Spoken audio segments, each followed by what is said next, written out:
दुनियाई साइंस की बेशतर अजीम दरियाफ्तें मसलन मकनातीस, रबड़, nylon, super glue, penicillin, microwave oven, Scotchgard, हिफाजती गिलास, स्टेनलेस स्टील और बहुत कुछ इत्तफाकी तौर पर दरियाफ्त किया गया है। कशिश शकल से लेकर बिग बैंग तक कई नजरियात भी इत्तफाकन पाए गए हैं। साइंसी दरियाफ्तों के बारे में आम तस्वर यही है कि बहुत ही ज़हीन लोग अपने गैर मामूली तखय्युल और सलाहियतों के बलबूते पर ऐसे कारनामे अंजाम देते हैं जो लाखों बल्कि करोड़ों इंसानों की जिंदगियों को आसान बनाते हैं। लेकिन हकीकत ये है कि आधी से ज्यादा साइंसी दरियाफ्तों ने महज हादसात और इत्तफाक से जन्म लिया है।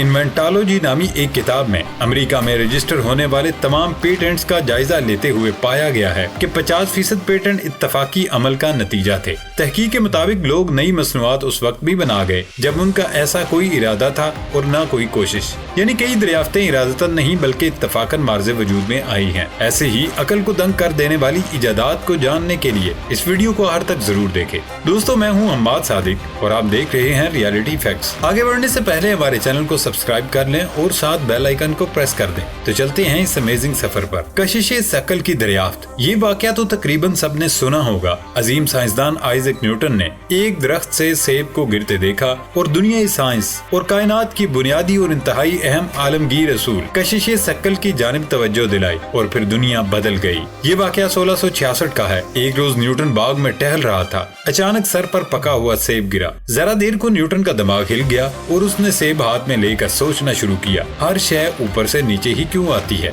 यूं कशिश शकल का असूल इत्तफाकन इंसान के इल्म में आया। तिबियाती साइंस का रुख मोड़ने वाला ये सेब अगर न्यूटन के सर पर न गिरा होता या अगर उस दिन न्यूटन सोचने की बजाय वो सेब खा जाता तो कशिश शकल जाने कब दरियाफ्त होती और आज साइंस की शक्ल कुछ और होती।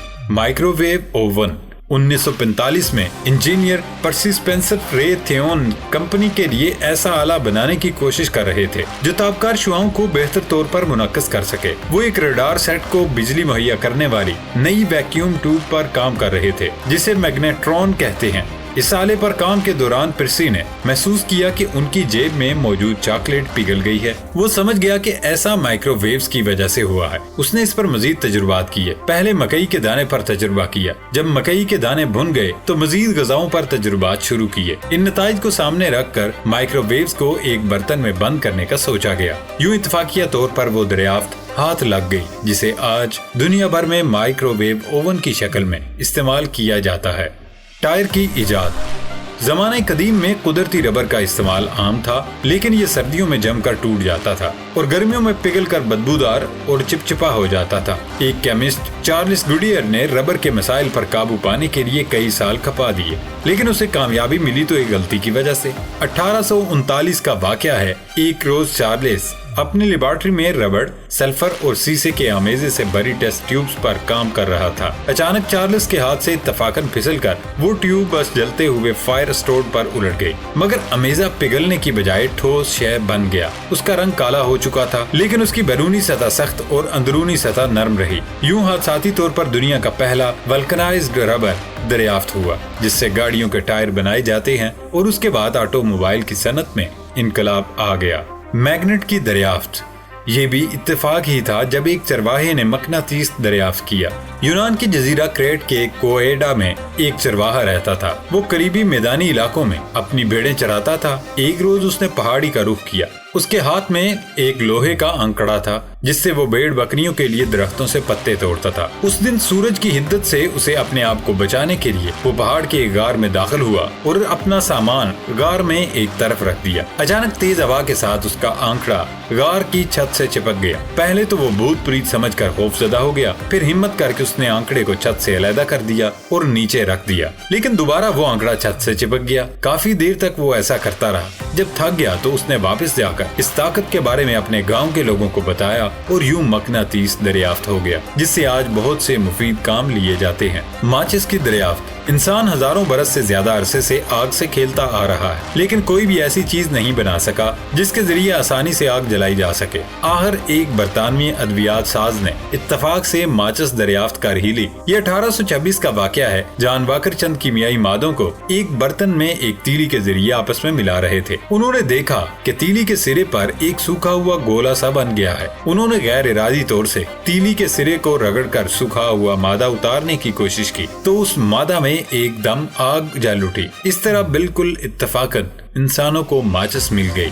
قدیم مصر کی تاریخ۔ اہرام مصر کس نے اور کب بنائے، اور سرزمین مصر میں کتنے اور کون کون سے فراعین گزرے ہیں؟ شاید دنیا مصر کی اصل تاریخ کو کبھی نہیں جان پاتی اگر ایک سپاہی کے ہاتھوں انجانے میں ایک پتھر نہ آتا۔ 1799 میں نیپولین کی فوجوں کا گزر جب مصر سے ہو رہا تھا تو نیپولینی افواج نے روسیٹا کے مقام پر ڈیرا ڈالا، وہاں پر قلعہ تعمیر کرنے کی ٹھانی۔ چند فوجی جوان زمین کھود کر بڑے بڑے پتھر جمع کرنے لگے اور چٹانوں کو توڑا جانے لگا۔ ایک سپاہی نے زمین کھود کر پتھر کی سل حاصل کی اور اسے قلعے میں لگانے کے لیے آگے بڑھا ہی تھا کہ کمانڈر کی نظر اس سل پر پڑ گئی جس پر مختلف الفاظ کندہ تھے۔ کمانڈر نے غور سے اس پتھر کا جائزہ لینے کے بعد اسے نیپولین کے قائم کردہ تحقیقی ادارے کو بھجوا دیا۔ وہاں اس عجیب و غریب پتھر پر تحقیق ہوئی اور یہ بات سامنے آئی کہ اس پتھر پر قدیم مصری زبان میں تحریریں درج تھیں اور ان کا قبطی اور یونانی زبان میں ترجمہ بھی لکھا ہوا تھا۔ اس پتھر کو روزیٹا سٹون کا نام دیا گیا۔ ہزاروں سال گزر جانے کی وجہ سے ہیروگلافی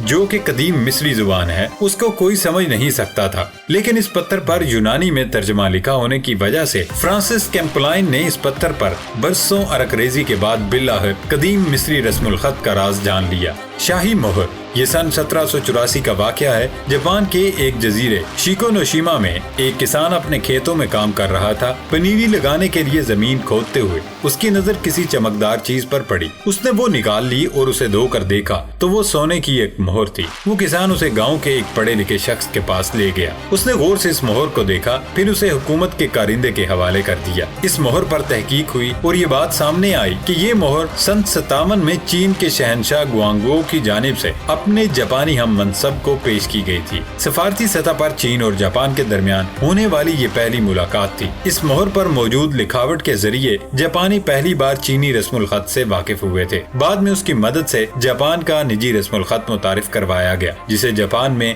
آج بھی استعمال کیا جاتا ہے۔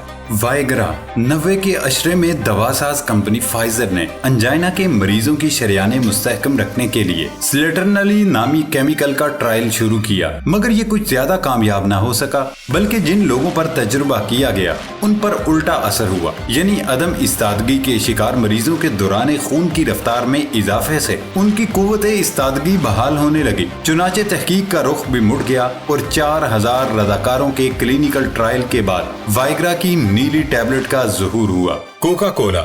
دنیا کا مقبول ترین مشروب کوکا کولا بھی حادثاتی طور پر سامنے آیا۔ جان پیمبرٹن نامی شخص اصل میں اعصاب کے لیے طاقت بخش دوا بنانا چاہتے تھے اور یہ بنا بیٹھے۔ ایک عرصے تک اسے طبی فوائد کا حامل مشروب تک کہہ کر بیچا گیا۔ دوستو، یہ تھی ہماری آج کی ویڈیو۔ نئی ویڈیو آنے تک اجازت دیں۔ اللہ حافظ۔